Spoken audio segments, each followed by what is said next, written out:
When you ask yourself, why is there so much evil in the world? And evil can become apparent in many ways. Recently, we can look at election fraud and theft, but also late-term abortions of children who are already born or in the process of being born, and they're murdered. These are acts of intense evil. But there's more than that. There are people who work to destroy humanity. Where does this evil come from?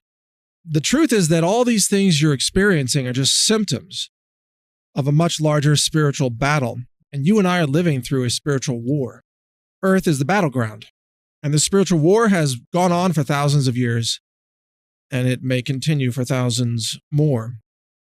The span of your lifetime or mine is short in the context of the spiritual war, and yet we play an important role in telling evil that we do not consent, we do not surrender to the agenda of destroying life. We do not consent to the agenda of poisoning our bodies with pharmaceuticals or street drugs, for example. We do not consent to the enslavement of human beings who have free will. This is really the big picture of what you are doing here, I believe. Perhaps you do as well. Many people who have a religious faith believe in such similar things. They understand that God puts you here for a purpose and that you are being tested. And in order to be tested, you have to face something that's evil. Otherwise, if Earth were just some heavenly paradise, you wouldn't be tested, would you? You wouldn't have to do anything. You wouldn't have to try. Everything would just be heavenly. It'd be this incredible utopia. But there would be no challenge in that, no personal growth, no wisdom gained. But you being here in this time, in this world, in this realm, with this intense evil that has now taken over the Democrat Party, by the way, but it's more than that. It's taken over communist China, the Venezuelan leadership. There's a political translation of evil that comes out as fascism and tyranny, authoritarianism, etc. But it's way beyond politics. So here you are facing this, living through it, and sometimes asking God, why? Why are we suffering through this hardship? Why are we meant to be here during this time of incredible difficulty?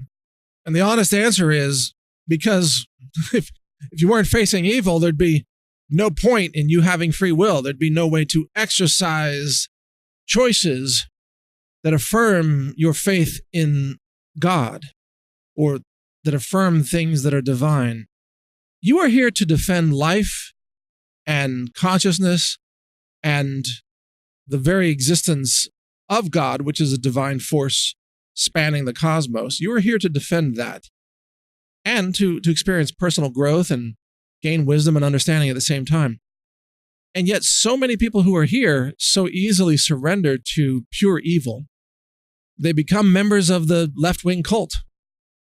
They become power-hungry bureaucrats, politicians across all political parties. They become obsessed with chemical addiction in some cases, or others turn to acts of incredible evil such as murder or rape or kidnapping or torturing other people and so on. There are many different varieties of evil, and some people fall into it. But you're not one of those people. You're someone who fights against evil. You're someone who recognizes it and then makes an effort to defeat it. And it is that defeating of evil that underscores your purpose for living. You're not here to have entertainment as your life's goal. This isn't the narcissism realm of the cosmos. This is a battle. And if you're a narcissist, you're not really in the fight, are you? You're just experiencing your own carnival. And that doesn't do anything for the universe or anybody else or other souls or spirits. Doesn't do anything for God. You are here to express the truest sense of self. And that will require you to dig deep because you are going to be challenged. You're going to be attacked. You're going to be smeared, assaulted, death threatened, censored. All of us have been, by the way. all of us who fight for life and liberty and basic human dignity, which are divine principles. When we fight for divine principles, we are smeared and attacked, and you will be too. And all that does really is affirms that you're on the right track. It affirms that you are, in fact, you're taking a toll on evil in our world. You are being attacked because you are being effective at disempowering evil.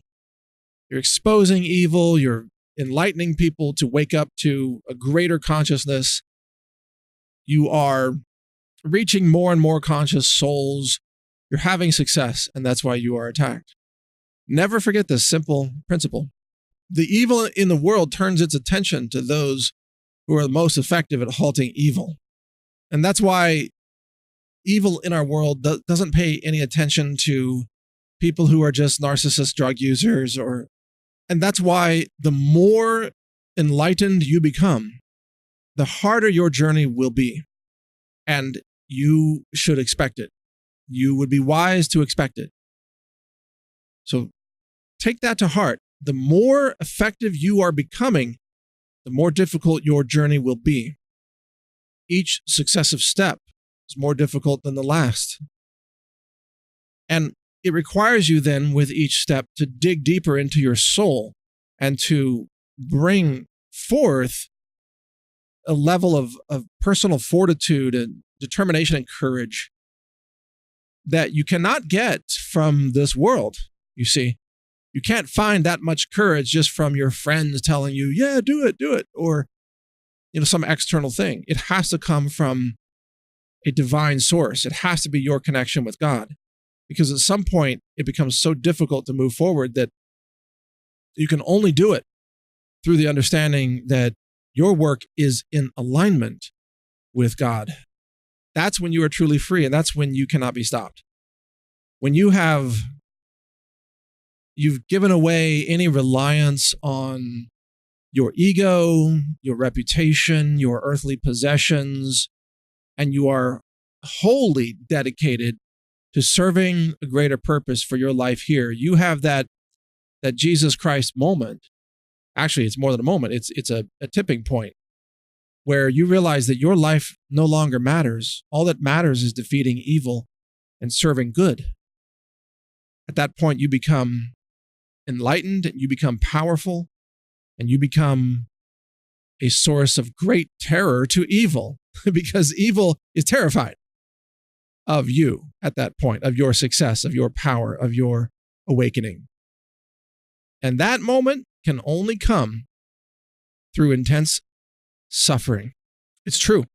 That moment of awakening, that moment of recognizing the sacrifice that you must make can only come through extreme suffering, because until you have suffered, you cannot understand the greater purpose of giving up everything that you think you are.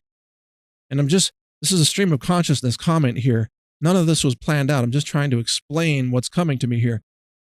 That sacrifice of self is the key to unlocking power of serving God.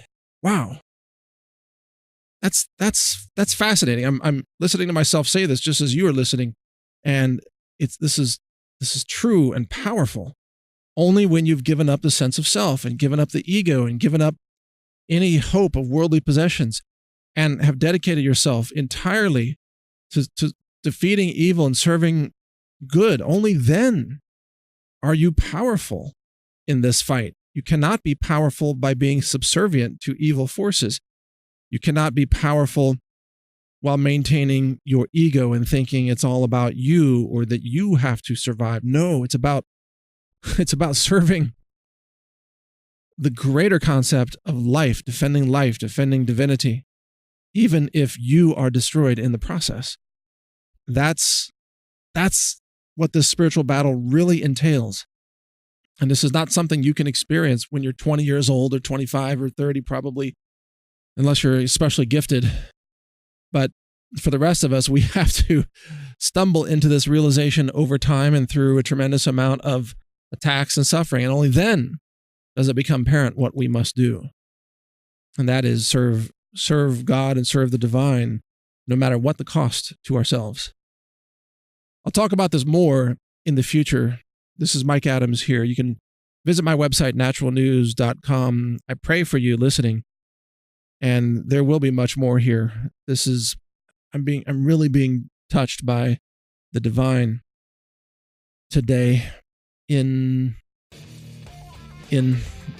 just in sharing things with you that are so important. There's much more coming, I could tell. So I'll record more. But until then, be safe and understand your purpose here. Take care.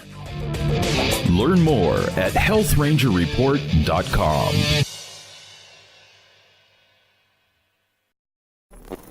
Thank you for watching. If you want to support our mission, visit us at healthrangerstore.com for the world's largest selection of lab-verified superfood and nutritional products for healthy living. It's at healthrangerstore.com.